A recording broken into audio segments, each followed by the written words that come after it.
रक्षा मंत्री राजनाथ सिंह शपथ ले रहे हैं सांसद के तौर पर 17वीं लोकसभा में। और अखंडता अक्षुण्ण रखूंगा तथा जिस पद को मैं ग्रहण करने वाला हूं उसके कर्तव्यों का श्रद्धापूर्वक निर्वहन करूंगा। तो आपको बता दें कि राजनाथ सिंह दूसरी बार लोकसभा में पहुंचे हैं। पिछली बार गृह मंत्री के तौर पर जिम्मेदारी निभा रहे थे, लेकिन इस बार सरकार में रक्षा मंत्री की जिम्मेदारी राजनाथ सिंह को सौंपी गई है। भारतीय जनता पार्टी के लोकसभा में संसदीय दल के नेता भी रहेंगे, एक अहम भूमिका निभाते नजर आएंगे। लखनऊ से एक बार फिर चुनाव जीते हैं, 2014 में भी चुनाव लखनऊ से जीते राजनाथ सिंह।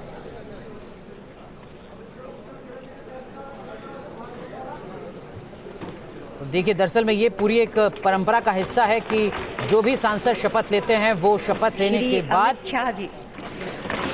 और अब बारी देश के गृह मंत्री भारतीय जनता पार्टी के राष्ट्रीय अध्यक्ष अमित शाह की शपथ लेने की। अमित अनिल चंद्र शाह, जो लोकसभा का सदस्य निर्वाचित हुआ हूं, ईश्वर की शपथ लेता हूं कि मैं विधि द्वारा स्थापित भारत के संविधान के प्रति सच्ची श्रद्धा और निष्ठा रखूंगा।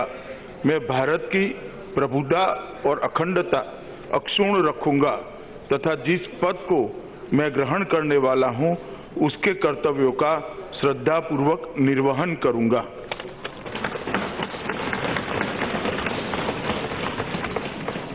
तो भारतीय जनता पार्टी ने 2014 के मुकाबले 2019 में जबरदस्त प्रदर्शन किया है, जिसका काफी हद तक श्रेय भारतीय जनता पार्टी के राष्ट्रीय अध्यक्ष के तौर पर अमित शाह को दिया जा रहा है। आपको बता दें कि 2014 में 282 सीटें मिली थीं, जबकि अब की बार 300 के पार। और प्रधानमंत्री नरेंद्र मोदी पहले ऐसे गैर कांग्रेसी प्रधानमंत्री हैं जिन्होंने ये करिश्मा करके दिखाया है। अहम भूमिका अमित शाह की भी। सीधा रुख करते हैं, हमारे सहयोगी रविकांत राय हमारे साथ जुड़ चुके हैं संसद भवन परिसर से। रविकांत, क्या कुछ एजेंडा है आज लोकसभा में? हम देख रहे हैं लगातार जो सांसद हैं, कैबिनेट मंत्री हैं, वो शपथ ले रहे हैं।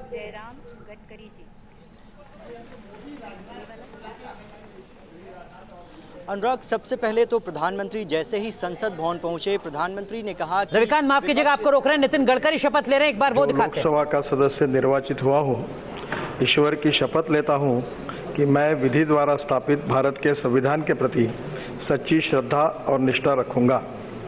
मैं भारत की प्रभुता और अखंडता का अक्षुण्ण रखूंगा तथा जिस पद को मैं ग्रहण करने वाला हूँ उसके कर्तव्यों का श्रद्धापूर्वक निर्वहन करूंगा।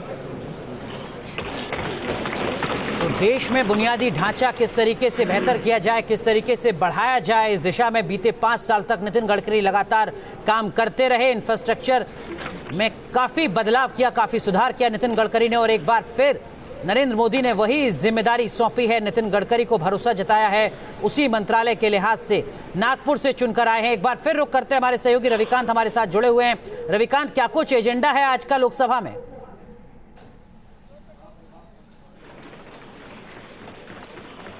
अनुराग, अगर आज के दिन की बात करें तो एक एक करके कैबिनेट मंत्रियों के बाद जो राज्य मंत्री हैं उनको यहां पर प्रोटेम स्पीकर जो है एक मेंबर ऑफ पार्लियामेंट की ओथ दिलाएंगे, और उसके बाद जो निर्वाचन आयोग है, निर्वाचन आयोग ने जो लिस्ट सौंपी है उसको सेक्रेटरी जनरल ने सदन के पटल पर रखा है, और उसके बाद राज्यवार एक एक करके अल्फाबेटिकली सारे मेंबर ऑफ पार्लियामेंट को प्रोटेम स्पीकर शपथ दिलाएंगे। तो 2 दिनों तक यही प्रक्रिया चलेगी, और उसके बाद 19 तारीख को अगला लोकसभा का स्पीकर कौन होगा इस बात को लेकर चुनाव होगा, क्योंकि बहुमत भारतीय जनता पार्टी के पास है, सिर्फ नाम तय करना बाकी है। तो आज पूरे दिन की बात करें तो सिर्फ एक एक करके मेंबर ऑफ पार्लियामेंट को जो प्रोटेम स्पीकर है वो शपथ दिलाने वाले हैं। और हालांकि प्रधानमंत्री जैसे ही संसद भवन पहुंचे, प्रधानमंत्री ने अगले 5 साल तक किस तरीके से काम किया जाएगा और जो विपक्ष की भूमिका होती है उसके बारे में भी कहा। सबसे अहम बात अनुराग, प्रधानमंत्री ने यह कही कि विपक्ष ये भूल जाए कि उनके पास नंबर कितने हैं, लेकिन विपक्ष के द्वारा जो सुझाव दिए जाएंगे उनके द्वारा हर एक शब्द जो निकलेगा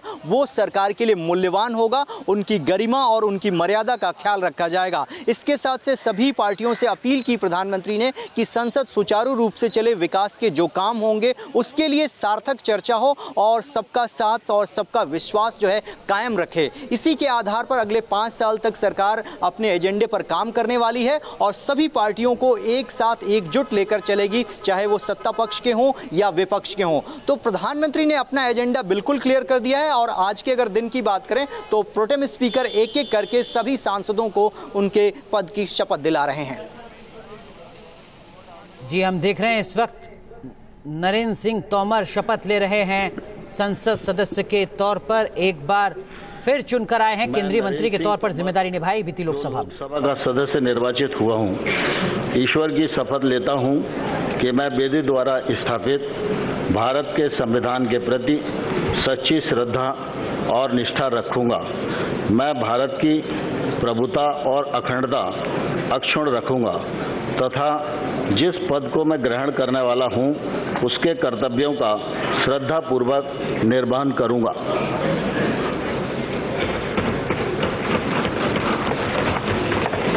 तो नरेंद्र सिंह तोमर ने भी शपथ ग्रहण की है। आपको बता दें, जिस तरह से मध्य प्रदेश का यह प्रतिनिधित्व करते हैं, लगातार अहम जिम्मेदारियां संभालते रहे हैं और एक बार फिर से बड़ी जिम्मेदारी के साथ में उन्होंने यहां पर संसदीय दल के तौर पे एक यहां पर सदस्य के तौर पर शपथ ग्रहण की।